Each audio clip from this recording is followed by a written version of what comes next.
முதல் மனிதர் ஆதம் அலைஹிவஸல்லம் அவங்களுடைய வரலாற்றை நம்ம இன்னைக்கு பார்க்க போறோம். அஸ்ஸலாமு அலைக்கும் வரஹ்மத்துல்லாஹ். இந்த உலகத்தில் மனிதர்கள் தோன்றுவதற்கு முன்னாடியே வானவர்கள் மட்டும் இறைவனை துதித்து கொண்டிருந்த ஒரு காலம். பூமி, மலைகள், மரங்கள்னு அல்லாஹ் எல்லாத்தையும் படிச்சு முடிச்சு இந்த உலகத்தையே ஒரு அழகான சோலையா மாத்தி வச்சிருந்த அந்த நேரத்துலதான் மலக்குகளை கூப்பிட்டு அப்போ அல்லாஹ் ஒரு அதிரடி அறிவிப்பை செய்யறான். நிச்சயமா நான் பூமியில ஒரு மனிதனை உருவாக்க போறேன், அதாவது ஒரு பிரதிநிதியை நான் உருவாக்க போறேன் அப்படின்னு அல்லாஹ் சுப்ஹானஹு வ தஆலா சொல்றான். இதை கேட்ட உடனே மலக்குமார்கள் என்ன சொல்றாங்கன்னா, யா அல்லாஹ், பூமியில குழப்பம் விளைவித்து ரத்தம் சிந்துபவர்களை நீ படிக்க போகிறாய், நாங்கள் உன்னை துதித்து கொண்டிருக்கிறோமே அப்படின்னு கேக்குறாங்க. அதுக்கு அல்லாஹ் என்ன சொல்றான்னா, நிச்சயமாக நீங்க அறியாததை நான் அறிவேன் அப்படின்னு பதில் அளிக்கிறான். அதுக்கப்புறம் மலக்குகள் கிட்ட பூமியில எல்லா பகுதியில இருந்தும் ஒரு பிடி மண்ணை எடுத்துட்டு வர சொன்னான். அப்போ அந்த மண்ணுல சிவப்பு, வெள்ளை, கருப்பு அப்படின்னு பல நிறங்கள் கலந்திருந்தது. அதே போல மென்மையான மண், கடினமான மண்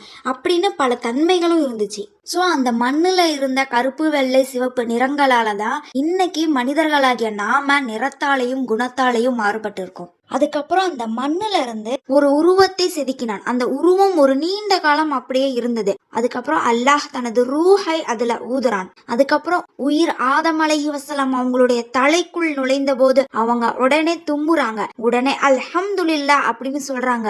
அதுக்கு அல்லாஹ் சுப்ஹானஹு வ தஆலாவும் பதில் அளிக்கிறான். எப்படின்னா, உனது இறைவன் உனக்கு கிருபை செய்வானாக. அவர்கள் படைக்கப்பட்ட போது சுமார் 90 அடி உயரத்தில் ஒரு அழகான தோற்றத்தில் இருந்தார்கள். அதுக்கப்புறம் அல்லாஹ் ஆதம் அலைஹிவஸல்லம் அவங்களுக்கு ஒரு தனி சிறப்பை வழங்கினான். அதுதான் கல்வி. உலகில் உள்ள எல்லா பொருட்களின் பெயர்களையும் அல்லாஹ் அவர்களுக்கு கற்றுக் கொடுத்தான். அதுக்கப்புறம் மலக்குகளை அழைத்து அந்த பொருட்களின் பெயர்களை கேட்டான். ஆனா மலக்குகளால சொல்லவே முடியல. ஆனா ஆதம் அலைஹிவஸல்லம் அவங்க எல்லாத்தையும் சரியா சொன்னாங்க. அதுக்கப்புறம் அல்லாஹ் கட்டளையிடுறான், ஆதமுக்கு சஜ்தா, அதாவது சிரம் பணிதல் செய்யுங்க அப்படின்னு சொல்றான். மலக்குகள் எல்லாருமே அல்லாஹ்வின் கட்டளைப்படி சிரம் பணிதார்கள். ஆனா அங்க இருந்த இப்லிஸ் மட்டும் அதை மறுத்துட்டான். நான் நெருப்பால் படைக்கப்பட்டவன், அவர் மண்ணால் படைக்கப்பட்டவர், நான் அவரை விட சிறந்தவன் அப்படின்னு அவன் கர்வம் கொண்டான். அந்த ஒரு கர்வத்தினால் அவன் இறைவனின் சாபத்தை பெற்று சொர்க்கத்திலிருந்து விரட்டப்பட்டான். அன்னிலிருந்து அவன் மனித இனத்தின் பரம எதிரியானான். அதுக்கப்புறம் ஆதம் அலைஹிவஸல்லம் அவங்களுக்கு துணையாக ஹவ்வா அலைஹிவஸல்லம் அவங்கள அல்லாஹ் படைத்தான். அவங்க 2 பேருமே சொர்க்கத்துல ரொம்ப சந்தோஷமா வாழ்ந்துட்டு வந்தாங்க. அல்லாஹ் அவங்களுக்கு ஒரு நிபந்தனை விதித்தான். இந்த சொர்க்கத்தில் நீங்க எது வேணாலும் நீங்க சாப்பிடுங்க, என்ன வேணாலும் பண்ணுங்க, ஆனா அந்த மரத்தை மட்டும் நீங்க நெருங்காதீங்க அப்படின்னு சொல்லி எச்சரிக்கிறான். அப்படி செஞ்சீங்கன்னா நீங்க அநீதி இழைத்தவர்களாக ஆகிவிடுவீங்க அப்படின்னு அல்லாஹ் சுப்ஹானஹு வ தஆலா சொல்றான். இங்கதான் ஷைத்தான் தன்னுடைய தந்திரத்தை தொடங்கினான். அதுக்கப்புறம் ஆதம் அலைஹிஸ்ஸலாம் அவங்க கிட்ட நான் சத்தியமா சொல்றேன், நான் உங்களுடைய நலம் விரும்பி இந்த மரத்தோட கனியை நீங்க சாப்பிட்டீங்கன்னா நீங்க மலக்குமார்கள், வானவர்களாகவே மாறி விடுவீங்க, அப்படி இல்லைன்னா இந்த சொர்க்கத்துல நீங்க நிரந்தரமா தங்கிடுவீங்க அப்படின்னு சொல்லி பொய் சத்தியம் செய்யறான். இதை கேட்ட உடனே ஆதம் அலைஹிஸ்ஸலாம் அவங்களும் ஹவ்வா அலைஹிஸ்ஸலாம் அவங்க 2 பேரும் என்ன பண்றாங்கன்னா அந்த கனியை சாப்பிட்டுறாங்க. அந்த கனியை சாப்பிட்ட உடனே அவங்க உடம்புல இருக்கிற துணி எல்லாம் அப்படியே தானா விலகிருது. உடனே சொர்க்கத்துல இருக்கிற இலைகளை கொண்டு அவங்க மறைச்சிடுறாங்க. அதுக்கப்புறம் அல்லாஹ் அவங்க 2 பேரையும் கூப்பிட்டு கேக்குறான், நான் உங்களை அந்த மரத்தை விட்டு தடுக்கலையா? ஷைத்தான் உங்களுக்கு பகிரங்கமான பகைவன் அப்படின்னு நான் அவங்ககிட்ட சொல்லலையா அப்படின்னு கேக்குறான். அதுக்கப்புறம் ஆதம் அலைஹிஸ்ஸலாம் அவங்களும் ஹவ்வா அலைஹிஸ்ஸலாம் அவங்களும் தாங்கள் செய்த தவற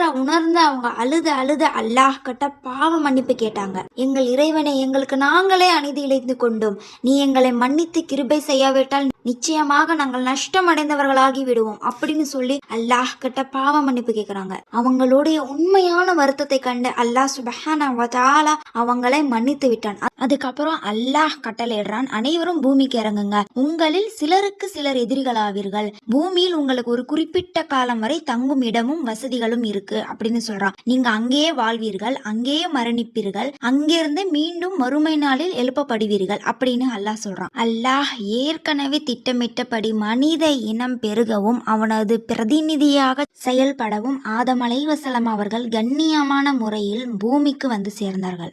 அல்லாஹ் ஆதம் அலைஹிவஸல்லம் அவங்கள பூமிக்கு தண்டனைக்காக அனுப்பல, ஒரு கண்ணியமான தூதராகவும் நமக்கெல்லாம் ஒரு வழிகாட்டியாகவும் தான் அனுப்பி வைத்தான். ஆதம் அலைஹிஸ்ஸலாம் அவங்களோட இந்த வரலாறு நமக்கு சொல்ற பாடம் ஒன்னே ஒண்ணுதான், மனிதன் அப்படின்றவன் தப்பு பண்றவன் தான்.